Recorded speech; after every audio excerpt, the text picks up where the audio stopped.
Եթե հայ-ռուսական ռազմավարական հարաբերությունները դիտարկենք ամուսնության տեսանկյունից, ապա այնտեղ հստակ բռնության դեպք է արձանագրվել։ Խոսելով շփման գծում քառօրյա պատերազմի մասին, ասել է տարածաշրջանային հետազոտությունների կենտրոնի տնօրեն քաղաքագետ Ռիչարդ Կիրակոսյանը։ Բանակցությունների խաղաղ գործընթացն այսուհետև ոչ խաղաղ է, ոչ էլ գործընթաց։ Միգուցե եկել է ժամանակը, որպեսզի Ղարաբաղը ներգրավի բանակցությունների մեջ։ Չկա որևէ պատճառ, որ Հայաստանին կամ Լեռնային Ղարաբաղին կարգելի փոխել իրավիճակը եւ հանդես գալ նոր ձևաչափով։ Ղարաբաղը ադրբեջանական շփման գծում տեղի ունեցած քառօրյա պատերազմը սառը ցնցուղ է Ռուսաստանի համար, կարծում է Կովկասի ինստիտուտի փոխտնօրեն քաղաքագետ Սերգեյ Մինասյանը։ Նրա խոսքով ՌԴ իշխանությունները նույնպես պետք է դասեր քաղեն ստեղծված իրավիճակից։ Կարծում եմ Ռուսաստանում գոնե հասկանում են, որ եթե Հայաստանը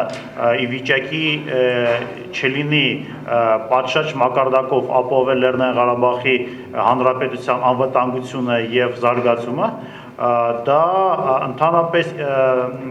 զրկում է ամբողջ իմաստը հայ-ռուսական ռազմաքաղաքական, ռազմավարական հարաբերությունների։